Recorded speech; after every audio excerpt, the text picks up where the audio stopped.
बिस्मिल्लाहिर्रहमानिर्रहीम। अस्सलाम वालेकुम डियर स्टूडेंट्स, उम्मीद है सब खैरियत से होंगे। डियर स्टूडेंट्स, आज के इस वीडियो में मैं आपको 9th क्लास फ़िज़िक्स के इंपॉर्टेंट क्वेश्चंस बताऊंगा।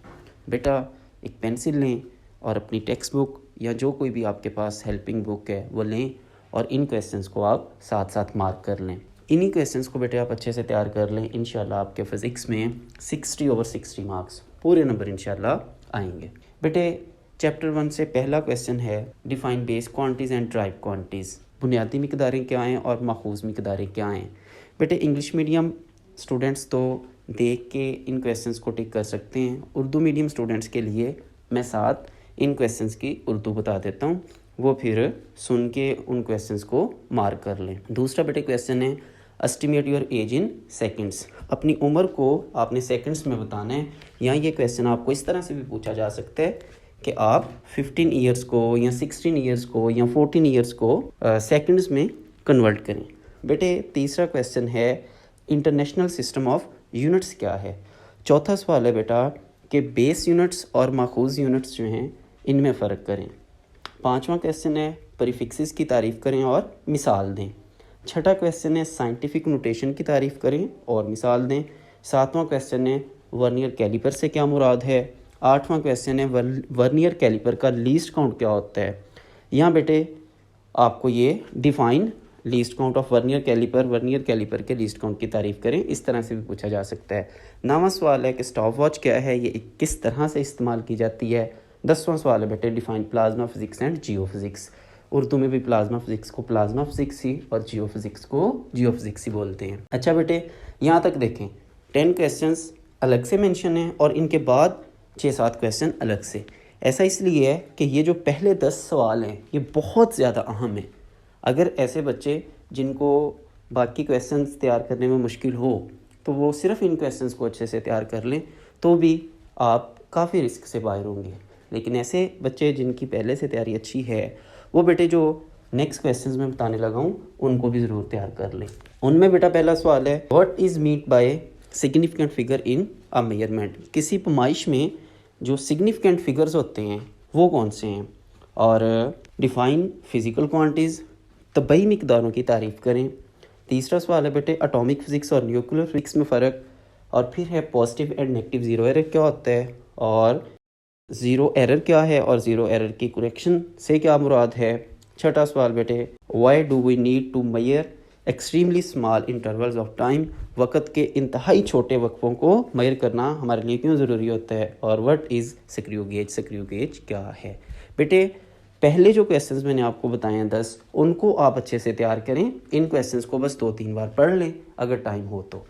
बेटे चैप्टर 2 में पहला सवाल है काइनेमेटिक्स की तारीफ़ करें। स्केलर और वेक्टर मिकदारों में क्या फ़र्क है, मिसाल दें। Define acceleration and uniform acceleration. Acceleration को उर्दू में भी एक्सेलरेशन ही बोलते हैं और यूनिफॉर्म एक्सेलरेशन को भी यूनिफॉर्म एक्सेलरेशन ही बोलते हैं। अच्छा बेटा नेक्स्ट सवाल है define positive and negative acceleration. Negative acceleration को वो बेटा रिटार्डेशन कह के भी पूछ सकते हैं। नेगेटिव एक्सेलरेशन को रिटार्डेशन भी बोलते हैं। नेक्स्ट है ग्रेविटेशनल एक्सेलरेशन से क्या मुराद है। और छठा सवाल है how can vector quantities represented graphically. ये NE ये एक्स्ट्रा लिखा गया। क्वेश्चन है how can vector quantities represented graphically. Graph की मदद से वेक्टर को किस तरह से जाहिर किया जाता है। फिर बेटे आपकी ये एक्सरसाइज का एक क्वेश्चन है, कुछ 3-4 आपको डिफरेंसेस हैं जैसे कि रेस्ट और मोशन में क्या फ़र्क है, सर्कुलर और रोटेटरी मोशन में क्या फ़र्क है, डिस्टेंस और डिस्प्लेसमेंट में क्या फ़र्क है, इसके बाद है स्पीड और वेलोसिटी में क्या फ़र्क है। फिर बेटे नेक्स्ट क्वेश्चन है कि can a body move at a constant speed have acceleration. क्या ऐसा हो सकता है कि कोई बॉडी एक्सेलरेशन भी रखती हो और कांस्टेंट स्पीड के साथ मूव भी कर रही हो। और बेटे डिफाइन ट्रांसलेटरी मोशन की तारीफ़ करें। और लास्ट पे है how vector quantities important to us in our daily life. हमारी रोज़मर्रा की ज़िंदगी में वेक्टर क्वांटिटीज़ की क्या अहमियत है। नेक्स्ट बेटा चैप्टर 3 में बेटे मैंने थोड़ी सी चेंज लाई है। वो इस तरह से कि मैंने एक्सरसाइज के क्वेश्चंस अलग से बता दिए हैं और जो चैप्टर से क्वेश्चन हैं वो अलग बता दिए हैं ताकि आप लोगों के लिए आसानी हो। आप एक्सरसाइज के क्वेश्चंस एक्सरसाइज में मार्क कर लें और जो चैप्टर में से हैं उनको फिर आप चैप्टर में से जाके निशान लगा लें। अच्छा बेटे, पहला क्वेश्चन आपका 3.2 है कि डिफाइन द फॉलोइंग। आगे बेटा कुछ डेफिनेशंस हैं, इनर्शिया, मोमेंटम, फोर्स, और फिर फोर्स ऑफ फ्रिक्शन और सेंट्रीपिटल फोर्स। फिर बेटे 3.3 ये कुछ डिफरेंसेस हैं, मैस और वेट में फ़र्क, एक्शन और रिएक्शन में फ़र्क, स्लाइडिंग और रोलिंग फ्रिक्शन में फ़र्क। ज़्यादा अहम है इनमें मास और वेट में फ़र्क और बेटा एक्शन और रिएक्शन में फ़र्क। अच्छा बेटा, ये जो एक क्वेश्चन है ना, difference between mass and weight, ये इम्पोर्टेंट लॉन्ग भी है। कभी कभार जब बच्चों की ज़रा कुछ किस्मती हो तो ये मास और वेट में वो जो फ़र्क है ना, लॉन्ग के तौर पे पूछ लेते हैं। लिखने आपने वही 4 पॉइंट हैं, इनमें फ़र्क जो है, और आपको लॉन्ग के पूरे नंबर मिल जाने हैं।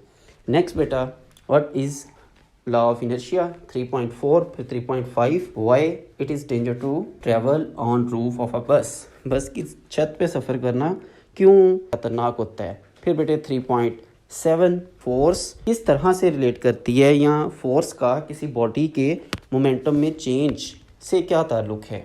फिर बेटे 3.13 के जब एक गन चलाई जाती है तो वो पीछे की तरफ क्यों झटका खाती है। और बेटे 3.16, describe two way to reduce friction, friction को कम करने के 2 तरीके बताएं। नेक्स्ट बेटा 3.17, why rolling friction is less than sliding friction, rolling friction sliding friction से कम क्यों होती है। What is banking of road. फिर बेटा what happens if friction suddenly disappear, क्या हो कि अगर फ्रिक्शन अचानक से ख़त्म हो जाए। फिर बेटा चैप्टर के अंदर से आपने ये 5 सवाल बस करने हैं। डायनामिक्स की तारीफ़ करें और फोर्स के यूनिट की तारीफ़ करें। यहाँ देखें उसने फोर्स की तारीफ़ नहीं पूछी, फोर्स का यूनिट क्या होता है, न्यूटन, तो आपने न्यूटन की तारीफ़ बतानी है। फिर बेटा आपने law of motion first law, second law, third law, कोई भी आपको शॉर्ट में पूछा जा सकता है, इंपॉर्टेंट है। और बेटा advantages and disadvantages of friction और what is made by coefficient of friction. अच्छा अब देखें, यहाँ से अगर आपको फ्रिक्शन पे लॉन्ग क्वेश्चन पूछ लिया जाए तो भी बेटा देखें, आप शॉर्ट में जो तैयार किया है आपने ना फ्रिक्शन वाला टॉपिक, वही आपका लॉन्ग बन जाएगा। जैसे कि आप सबसे पहले फ्रिक्शन की तारीफ़ लिख दें, फिर फ्रिक्शन के फ़ायदे और नुकसान लिख दें, एडवांटेजेस एंड डिसएडवांटेजेस, और फिर बेटा फ्रिक्शन को कम करने के तरीके लिख दें। लास्ट में अगर कोफिशिएंट ऑफ फ्रिक्शन भी लिखना है तो लिख दें, नहीं तो काफ़ी है। Next dear students, chapter 4, define the following. ये बेटा एक्सरसाइज का क्वेश्चन है, ठीक है। नेक्स्ट कुछ इंपॉर्टेंट डेफिनेशंस हैं, वेक्टर की तारीफ़ है, टॉर्क की, सेंटर ऑफ मास की, centre of gravity and resultant vector की। फिर बेटा 4.3, इसमें कुछ डिफरेंसेस हैं, लाइक अनलाइक पैरेलल फोर्सेस में और टॉर्क और कपल में, और फिर ये इक्विलिब्रियम की जो बेटा स्टेट्स हैं इनमें फ़र्क। और ये आपने शॉर्ट में तैयार कर लिया तो लॉन्ग में भी यही काम देगा आपको। What is head to tail rule, head to tail rule क्या है, या ये सवाल इस तरह से भी पूछा जा सकता है, how head to tail rule help to find resultant of vector. फिर बेटा 4.6, 4.7 ये कंडीशन ऑफ इक्विलिब्रियम है, 4.9 ये सेकंड कंडीशन है। बेटा question 4.11, thick of a body, sorry यहाँ पे थिक नहीं, यहाँ पे आएगा think of a body which is at rest but in equilibrium. एक जिस्म रेस्ट में भी हो लेकिन वो इक्विलिब्रियम में ना हो, ऐसा कैसे हो सकता है, ये है सवाल। फिर बेटा 4.13, why height of vehicle is kept as low as possible, गाड़ियों की ऊंचाई जितना मुमकिन हो सके कम क्यों रखी जाती है। फिर बेटे नेक्स्ट चैप्टर के अंदर से सवाल हैं कुछ के पैरेलल फोर्सेस की तारीफ़ करें और रेजोल्यूशन ऑफ फोर्स की तारीफ़ करें, एक्सिस ऑफ रोटेशन की तारीफ़ करें, रिजिड बॉडी की तारीफ़ करें, प्रिंसिपल ऑफ मूवमेंट क्या है, और बेटा line of action of force और मोमेंटम में फ़र्क। Next year students, chapter 5 exercise के जो क्वेश्चंस आपने करने हैं वो है जी 5.2, 5.4, 5.6, 5.7, 5.9 एंड 5.14। बेटा जल्दी ज़रा ये वीडियो एंड हो जाए, और अहम आपका वक्त है, ज़्यादा देर तक आपको मोबाइल या जिस भी चीज़ पे आप लैपटॉप वगैरह पे देख रहे हैं वीडियो, ज़्यादा ना आपका टाइम वेस्ट हो, इसलिए मैं सिर्फ क्वेश्चंस के नंबर बता देता हूँ जो एक्सरसाइज के हैं, और जो चैप्टर के अंदर से हैं वो मैं क्वेश्चंस बोल देता हूँ।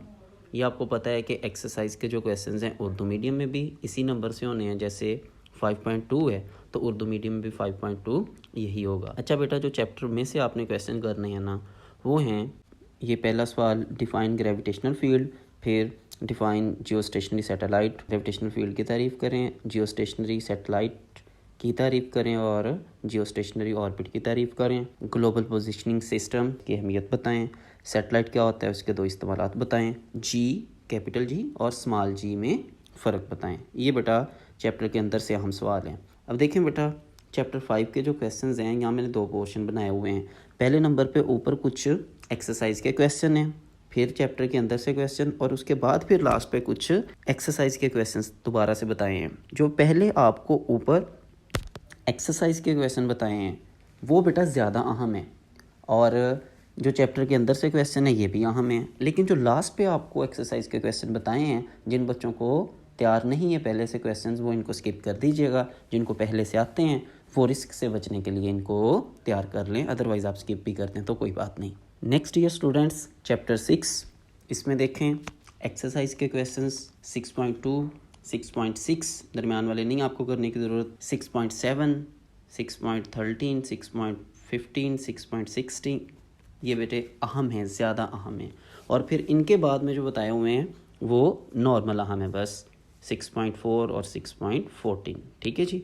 अच्छा बेटा एक्सरसाइज के अलावा जो चैप्टर के अंदर से क्वेश्चन है ना, वो हैं जी मैकेनिकल एनर्जी की तारीफ़ और मिसाल, केमिकल एनर्जी और न्यूक्लियर एनर्जी में फ़र्क, फिजन रिएक्शन क्या होते हैं, और रीन्यूएबल और नॉन रीन्यूएबल जो रिसोर्सेज हैं या सोर्सेज ऑफ एनर्जी हैं उनको बताएं। ठीक है जी। फिर बेटा difference between solar cell and solar panel, और लास्ट पे डिफाइन मैग्मा। ठीक है जी। नेक्स्ट ईयर स्टूडेंट्स चैप्टर 7 के ये इंपॉर्टेंट एक्सरसाइज के क्वेश्चंस आप मार्क कर लें, और जो चैप्टर के अंदर से हैं वो आपको सिर्फ ये 4 सवाल हैं। एक है बेटा write some important feature of kinetic molecular model of matter. जो काइनेटिक मॉलिक्यूलर मॉडल है मादे का, उसके इम्पोर्टेंट आपने फीचर्स बताने हैं, अहम पॉइंट्स बताने हैं। ठीक। और दूसरा क्वेश्चन है स्ट्रेस और स्ट्रेन में फ़र्क।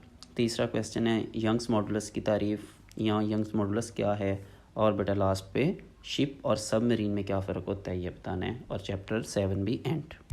बेटा चैप्टर 8 इसके एक्सरसाइज के क्वेश्चंस मार्क कर लें। 8.2, 8.3, 8.4, 8.6, 8.8, 8.9, 8.10 और 8.11। इनके अलावा आप बाकी सारे स्किप कर सकते हैं। और इसके भी बेटा चैप्टर के अंदर से सिर्फ 4 सवाल हैं। Define lower and upper fix point और डिफाइन हीट कैपेसिटी। इनकी ट्रांसलेशन ऐसे होगी, लोअर और अपर फिक्स पॉइंट को लोअर और अपर फिक्स पॉइंट ही कहते हैं, और जो बेटा हीट कैपेसिटी है ये भी हीट कैपेसिटी उर्दू में। बाई मेटेलिक स्ट्रिप्स के 2 इस्तेमालात बताएं। और लास्ट पे जो चौथा सवाल है वो बेटा कि रेलवे ट्रैक्स के दरमियान खाली जगह क्यों छोड़ी जाती है। Next year students last chapter 9 exercise के क्वेश्चंस मार्क कर लें आप। 9.2, 9.4, 9.7, 9.9, 9.11।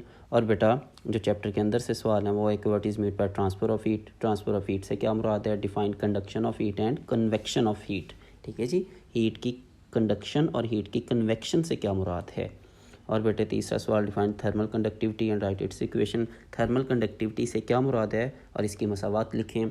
चौथा सवाल define rate of flow of heat. Rate of flow of heat से क्या मुराद है। पांचवा सवाल बेटा difference between land breeze and sea breeze. अच्छा बेटा यहाँ पे आपको ये सवाल भी पूछा जा सकता है कि लैंड ब्रीज कैसे चलती हैं और सी ब्रीज कैसे चलती हैं। ठीक है, लैंड ब्रीज सी ब्रीज के बारे में कोई भी सवाल आ जाए, आपने जो तैयार किया होगा लैंड ब्रीज और सी ब्रीज को, आप बेटा वही बस लिख सकते हैं। ठीक है। Define radiation of heat. Radiation of heat से क्या मुराद है। और what is mean by gliding.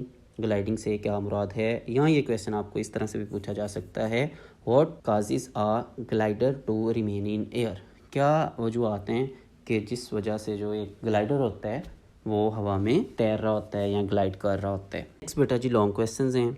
अच्छा आपका जो लॉन्ग क्वेश्चन का पेयर है ना क्वेश्चन 5 के लिए, वो है बेटा चैप्टर 3 और चैप्टर 6 में से।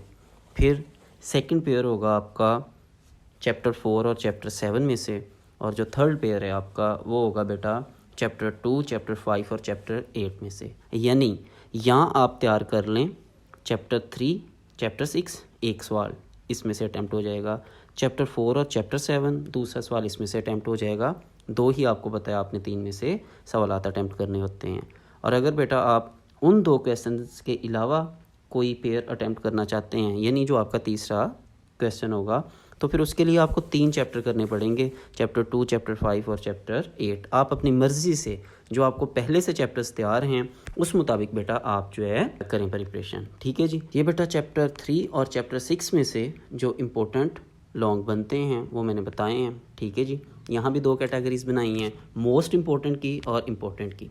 तरीकाकार वही है, पहले मोस्ट इम्पोर्टेंट आप तैयार करें और जो मोस्ट इम्पोर्टेंट न्यूमेरिकल्स हैं उनको तैयार करें, और अगर टाइम बचे तो फिर बेटा जो इम्पोर्टेंट चीज़ें हैं उनको भी तैयार कर लीजिएगा। फिर बेटा नेक्स्ट ये चैप्टर 4 और चैप्टर 7 में से जो इम्पोर्टेंट लॉन्ग हैं और इम्पोर्टेंट न्यूमेरिकल या एग्जांपल्स हैं उनको अलग से किया है मेंशन। मोस्ट इम्पोर्टेंट के साथ मैंने किया है मेंशन, मोस्ट इम्पोर्टेंट जो इम्पोर्टेंट है उनके साथ इम्पोर्टेंट मेंशन किया है।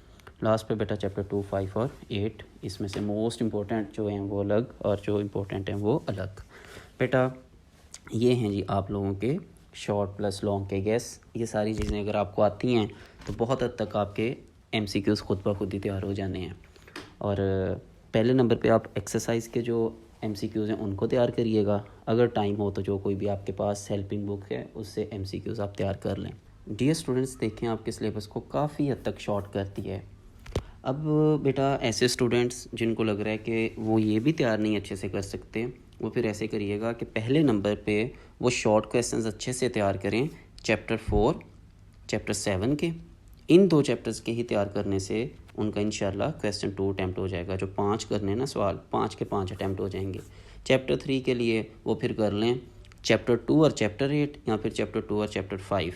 क्वेश्चन 4 के लिए आप चैप्टर 3 और चैप्टर 6 कर लें बस। यानी नामे क्वेश्चन को भी आप टोटली छोड़ सकते हैं, तो भी इंशाल्लाह आपके अटैम्प्ट हो जाएंगे शॉर्ट क्वेश्चंस। यानी आप बेटा अगर शॉर्ट क्वेश्चन के सिर्फ 6 चैप्टर कर लें तो आप पूरे शॉर्ट क्वेश्चन अच्छे से अटैम्प्ट कर लेंगे। चैप्टर 1 टोटली स्किप कर सकते हैं, चैप्टर 9 भी स्किप कर सकते हैं, और बेटा आप चैप्टर 5 या 8 में से भी अपनी मर्ज़ी से एक स्किप कर सकते हैं। लेकिन अगर आपकी पहले से तैयारी अच्छी है तो फिर मशवरा है आपको कि इन क्वेश्चंस के भी चाहे मोस्ट इम्पोर्टेंट ही बस तैयार कर लें ताकि रिस्क में बात ना आए। बेटा जी कोई क्वेश्चन समझ ना आ रहा हो, किसी की आपने ट्रांसलेशन पूछनी हो, या कोई आपको क्वेश्चन मिल ना रहा हो आपकी बुक या हेल्पिंग बुक से और आपने उसका जवाब मुझसे पूछना हो, तो आप कमेंट करके पूछ सकते हैं, मैं आपको बता दूंगा, कोई इशू नहीं है। लास्ट पेपर है बेटा आपका, इसके बाद फिर एंजॉयमेंट। इंशाल्लाह 10th क्लास के लिए भी आपको मटेरियल चैनल पे मिलता रहेगा। दुआओं में याद रखिएगा, अपना बहुत सारा ख्याल रखिएगा। अल्लाह पाक आपकी मदद फरमाएं, आपको आपके एग्ज़ाम में भी और ज़िंदगी के हर मोड़ पे ढेरों कामयाबियों और खुशियों से नवाजें। खुदा हाफिज़।